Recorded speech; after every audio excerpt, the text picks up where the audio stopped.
Welcome. Settle into a comfortable position, whether you're lying down or sitting up. If it feels right, gently close your eyes. Take a slow, deep breath in. Feel your chest rise as your lungs fill. Then softly exhale, letting go of any tension you've been holding. Before we continue, don't forget to like the video and subscribe to the channel. Also, let me know where you're from and what time you're watching it. Always great to connect with you. Now, take another deep breath in and exhale slowly, releasing any lingering stress.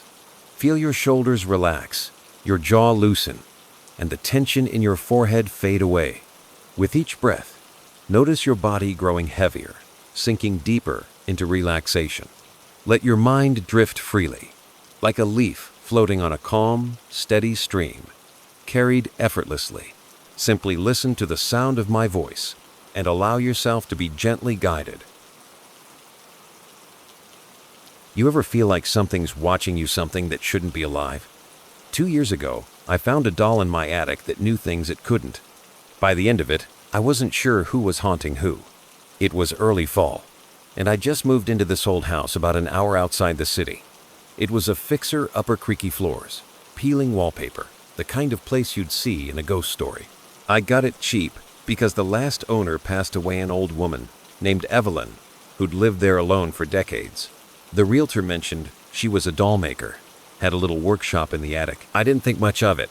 I'm 27, single, and I liked the quiet. At least, I did at first.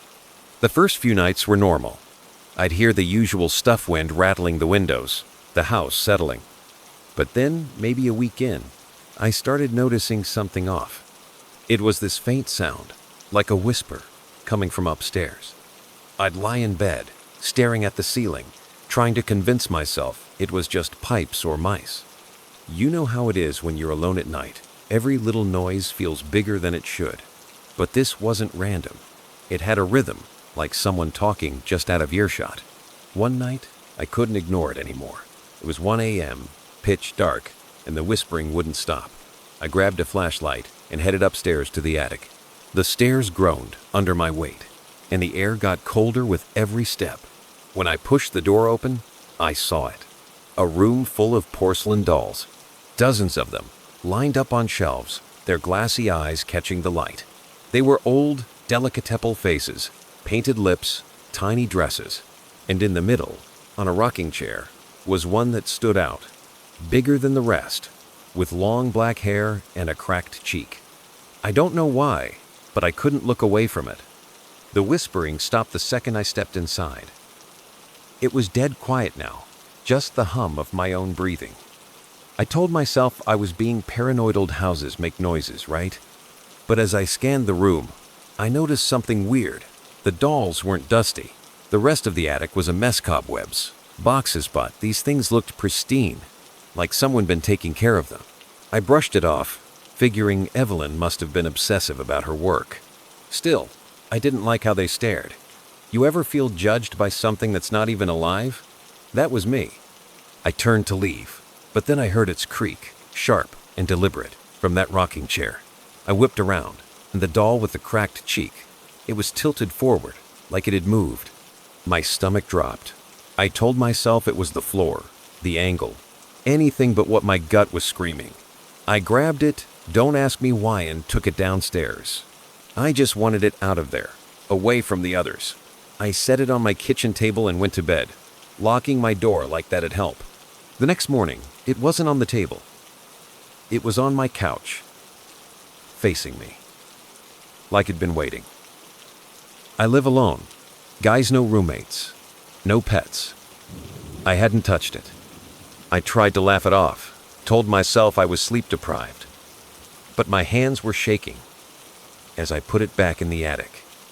That night, the whispering started again, louder, closer, and it wasn't just noise anymore. I could make out words. You shouldn't have come here. Over and over, in this soft, girlish voice. I was freaked out now. I thought about my little sister. She's 19, still lives with our parents, and how she'd tease me for being scared of a doll. I called her the next day, just to hear a familiar voice, but I didn't tell her what was happening. I didn't want her worrying. Or worse, coming to check on me. This was my mess. But I couldn't shake the feeling that I wasn't alone in that house anymore.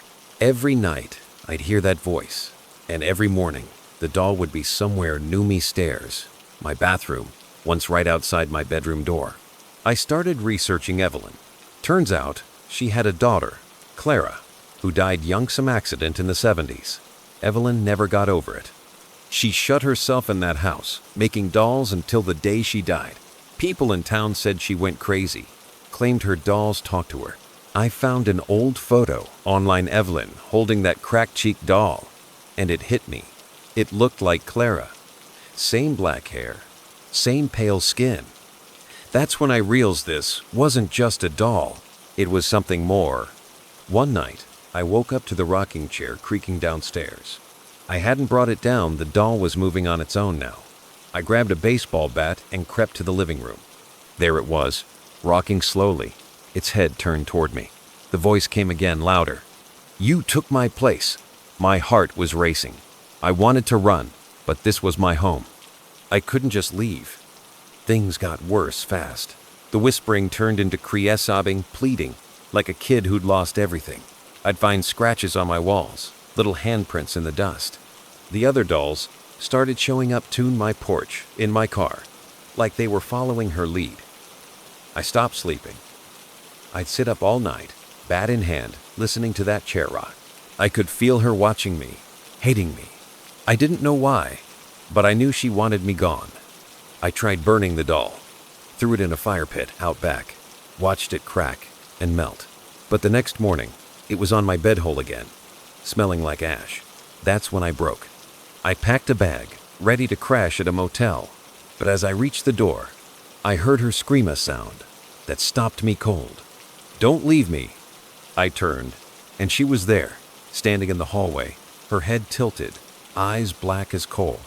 I ran, didn't look back, stayed with a friend for a week, told him it was plumbing issues, but I had to know what I was dealing with. I dug deeper into Evelyn's story, found a journal entry online from some collector who'd bought her dolls. It said Evelyn didn't just make them, she poured her memories into them. Some old rituals she learned after Clara died. The dolls didn't just look like her daughter, they were her. Pieces of her soul trapped inside. I thought I'd escaped. Then my friend called me last month. He'd gone to check my house, found it trash dolls everywhere, all staring at the door. And in the middle, that cracked-cheeked doll, holding something new. A photo of me, taken from inside the house while I slept. She wasn't mad I took her places, was mad I left. And now she's waiting for me to come back. So, yeah, that's my nightmare. I'm still in that motel, too scared to go home. Ever had something follow you, something you can't explain? Maybe a noise at night? Or a feeling you're not alone? Drop your stories in the comments. I need to know I'm not crazy. If this creeped you out, hit that like button and subscribe if you're new. More's coming. For now, maybe check your attic before bed. And there we are reading stories, carried to you on the wings of the rain. The night is quiet now, the storm easing into a gentle murmur. I hope these tales have wrapped you in a strange sort of comfort, the kind that lingers between waking and dreaming. The rain will keep falling, soft and steady, long after my voice fades. Let it guide you to sleep, to a place where the shadows are just stories, and the unknown is nothing to fear. Good night and sweet dreams.